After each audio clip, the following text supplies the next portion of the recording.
get it? Number one, God did what? Instituted marriage. Number two, Moses did what? Tweaked it a bit. So I'm going somewhere because they are dealing with this matter. Number one, God did what? Instituted it and gave us a blueprint. Number two, Moses did what? Tweaked it. Okay, you guys can divorce. Number three, Christ did what? Amended the law. Moses adjusted. Can you see it now? Number four, Paul now also gave his own. I'm going somewhere so you can see that this marriage issue is complex. You can see that it's complex. Look at what Paul now said. Paul now brought a different dimension to the subject. 1 Corinthians, quickly, chapter 7. Let's look at Paul's dimension, verse 6. 1 Corinthians chapter 7, quickly, I want to round up. 1 Corinthians 7 from verse 6. 1 Corinthians 7 from verse 6. I want to round up. Pastor Agri, please for me. I speak this by permission, not of commandment. Hi, Paul. Can you see Paul now bringing his own dimension? Number one was who? God. Two was who? Three was who? Fourth is who? That's why people don't know. So different pastors pick different views from those four. So, do you get it? Number one, God did what? Instituted marriage. Number two, Moses did what? Tweaked it a bit. So I'm going somewhere because they are dealing with this matter. Number one, God did what? Instituted it and gave us a blueprint. Number two, Moses did what? Tweaked it. Okay, you guys can divorce. Number three, Christ did what? Amended the law. Moses adjusted. Can you see it now? Number four, Paul now also gave his own. I'm going somewhere so you can see that this marriage issue is complex. You can see that it's complex. Look at what Paul now said. Paul now brought a different dimension to the subject. 1 Corinthians, quickly, chapter 7. Let's look at Paul's dimension, verse 6. I speak this by permission, not of commandment. Hi, Paul. Can you see Paul now bringing his own dimension? Number one was who? God. Two was who? Three was who? Fourth is who? That's why people don't know. So different pastors pick different views from those four. So that's why I said it's an earthly matter that is causing confusion and complex. Don't take it off. I speak this by permission, not of commandment. Verse 7. I would that all men were even as I am. But every man has his own proper gift. Oh. One after this manner, and after that. So my own preference is all of us men don't marry. Apostle Paul. What will happen to our sisters? Look at Paul's dimension. I would. My will. Would me will. My will is that all men should be like me. Paul, you will kill us. For it is better to marry than to burn. We're not like you, sir. You came from heaven, from your mother's womb. You hated. You had no sexual urge. Some of us have it. We can't be like you. Look at the next verse. Something that Paul had his own ideas. I say, therefore, to the married and the widows, it is good for them if they abide even as I. Next verse, quickly. If they cannot contain, let them. For it is better to what? Than to. Next verse. And unto the married, I command. Yet not I, but the Lord. Can you see him now bringing Jesus in? Sometimes he will say, this is not God's view. This is my view exactly. So you can see Paul with the apostolic mandate giving his own views on marriage. Which man can do when it comes to heavenly things, no man has a view. For marriage is earthly, not heavenly. It's marriage overrated. So that's why he can say to you, I think you should do this way. I don't think about this. It's me, not God. Because you can see him now bringing his own views as a person. Because as far as concerned, your walk with God is more important than this issue. Are you with me? That's what he was saying. But you make it look like this is the most important thing that you're walking with. No, it's more important to walk with God. No, don't take it off. I don't want to see my face. I want to see scripture. Let not the wife depart from her husband. This is the Lord who command, the next verse. Not the Lord Paul. And if she depart, let her remain unmarried. which we call separation, not divorced. Departing here means if you want to depart and be separated, the man is beating you, abusive man. Okay, but make sure you remain a life of what? Separation. Until divorce is to now legalize that of separation. That's why I like Pauline's style. That's my own style too. You are tired of him. Are you willing to be single till you die? Yes. Go away. When the man repents, we can then come together. Again, next verse. Or, can you see? Go back to the previous verse. If she depart, let her remain what? Can you see now? This is my view of marriage. Separated towards reconciliation. So you can still come back. It's not saying divorce here. Separation or be reconciled to her husband. And let another put his wife away. That is now divorce. Next verse. To the rest, all of you people, rest. You have plenty. I speak, not the Lord. Can you not see him and say, I, not God? That other one was God, not me. If any brother has a wife that believes not, and she's happy to dwell with him, let him not put her away now. You speak in tongues, she doesn't. It's none of business. Then let's go to, because this is now the most important verse. Verse 25. Verse 25. This is why I said, there's a passage here that made me feel, Chinasa, is marriage overrated?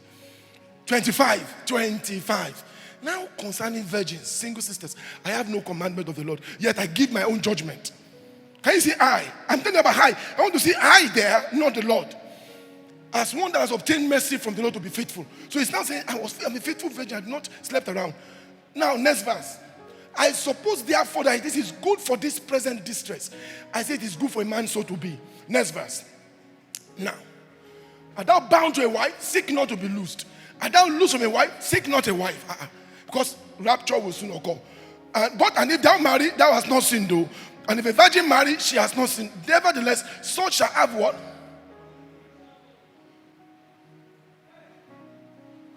Is marriage overrated? He said, once you marry, expect trouble.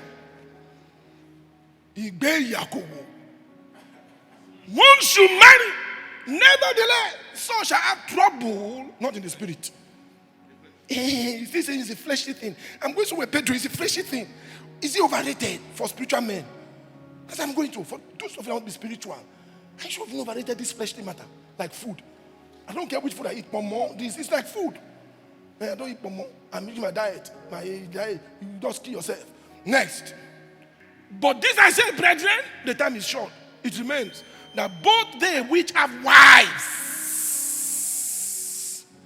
be as though they had none. How can you be like that? This is a mental matter. Even if you are married, act as if you're not married. Just focus on God. Why would I focus as if I have none? Because it's not very, it's to him. Why are you taking this matter serious? Next verse. And they which weep as though they weep not. They which rejoice as though they rejoice not. They which buy as though they possess not. Next verse. And they that use this world as not abusing it. For the fashion of this world shall pass away. Next verse. But I would have you without carefulness, all of you. He that is unmarried cares for one.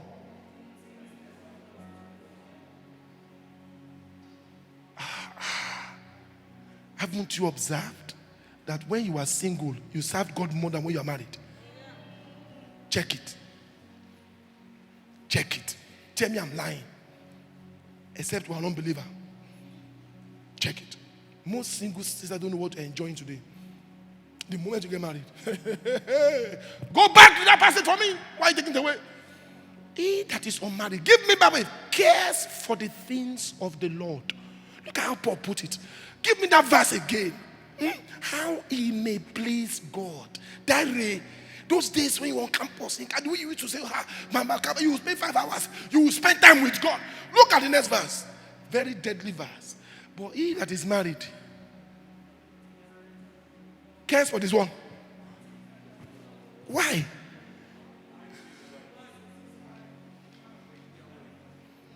Things that are of this world.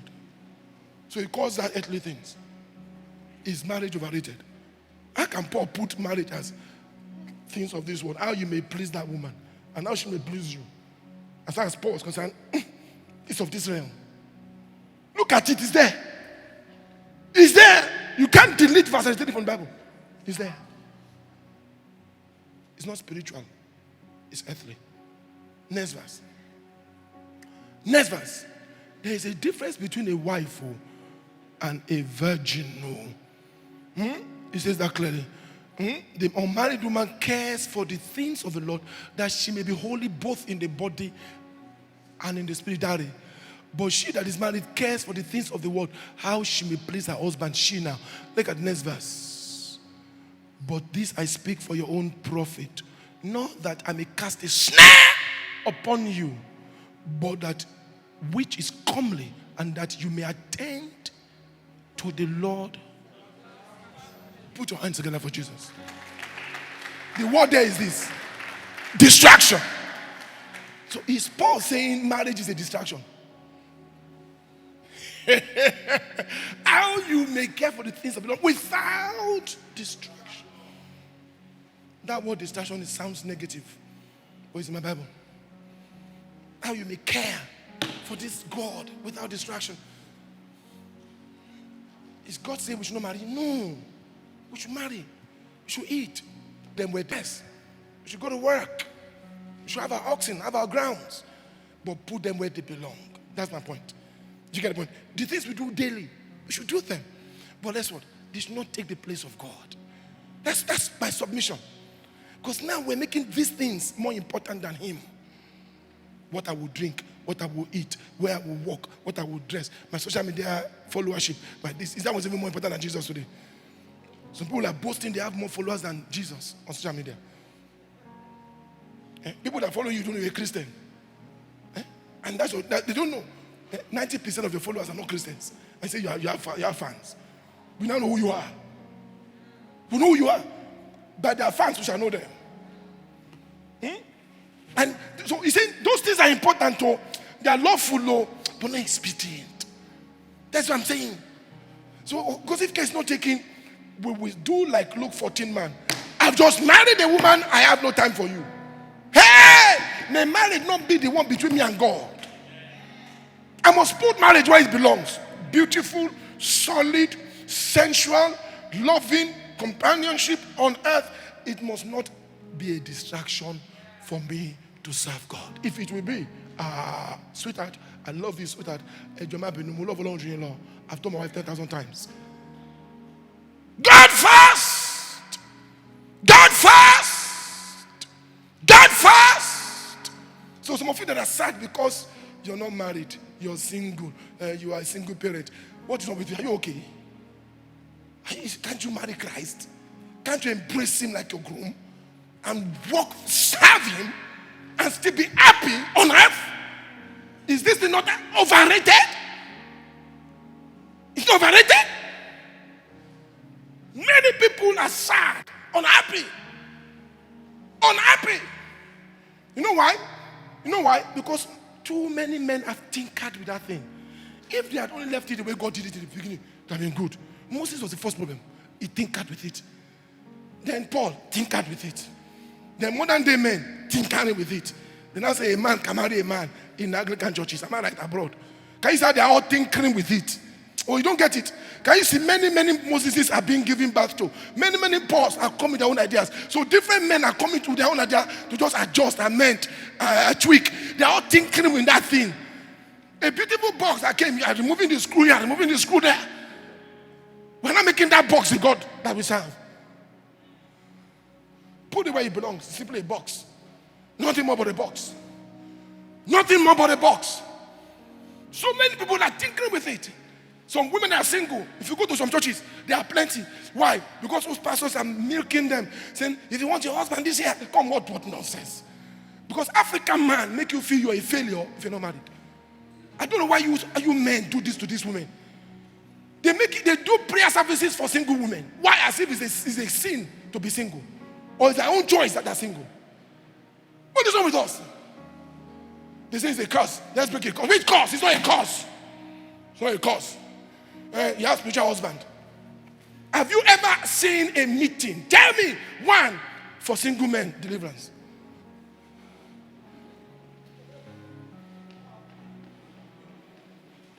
Have you ever seen one deliverance meeting for single men? How come men cannot be cursed? Only women can be cursed. How come men cannot be possessed with demons? Only women can be. The people that Christ cast out demons from in the Bible are men, not women. Madman of gathering. Many of them men, mad people. How come it's only women that are possessed with demons in Africa? How come all our deliverance programs are against women, not men? Show me one day where you see we are doing 40 days prayer for all single men, deliverance, break their curses.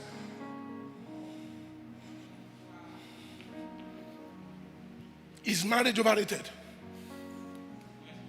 Question. So you marry a good woman, a good man, you thought, and the man pushed you out. Like my daughters that are very good people, pushed out by crazy men, and that woman becomes sad forever. She doesn't know how to move on. She thinks it's her own fault. She blames herself forever because she didn't have the fruit of the womb. It's not your fault. It's medical, not spiritual.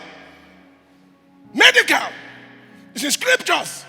Women can be barren for medical reasons. Sarah was barren. She was not possessed with demons. Her mother, Sarah, didn't have a child for many years. She had no problem spiritually. She walked with God. Why must everything be overcomplicated, you people? Why? You put your eyes on a single person. Once they get married, after 3 months, sister, is anything there? Is that your business? Is that your business? You come to church looking at women's belly. Nothing there. Then you now call and say, I want to just pray with you. My sister is 1 year. I hope everything is okay. Are you seeing doctor? She's okay, she's fine. They agree for 2 years they will not have children. Is that? Let us build 3 tabernacles and stay here with you. Number 4, Paul said marriage is a distraction in serving God. I just told you, very sad. A distraction. That's what Paul said. Just serving God. That's why we're not serving God anymore. Let us be honest ourselves. That's why we're not serving God anymore. Individuals feel like they are serving this God now in secondary because I have to serve my husband. I have to serve my wife first. God forgive us all. For we say that in many ways. We say it with pastors to his faces. So I have to serve my husband first before God. For my husband is not the new God. Or my wife is not the new God. When I didn't have wife and husband, I was serving God first. The moment they came in, they become first, God second. May God forgive you. May God forgive all of us. Without us doing, that's what we do every day. Number 5, marriage is earthly, I've told you, not worldly. I've told you that one. The difference between earthly, worldly, and heavenly. Jesus is the groom of the church. We are espoused to him. 2 Corinthians 11, verses 2-3. Paul said something that touched me. 1 Corinthians 7, verse 29-31. Very simple. Paul said he is married. That is married should be able to give. He's not married. I've told you already. That one is very important. All things are lawful. Let me read this to you finally. 1 Corinthians 6, verse 12-17, and I'll pray. All things are lawful, not all things are expedient. Marriage is lawful. Marriage is powerful. Marriage was created by a spiritual God. But marriage as an entity is carnal, it's flesh. Spiritual men practice it, but it's carnal. You can't say it's spiritual in that context. All things are lawful, but all things are not expedient. All things are lawful for me. Look at, I will not be brought under the power of any. Put your hands together, rise to your feet.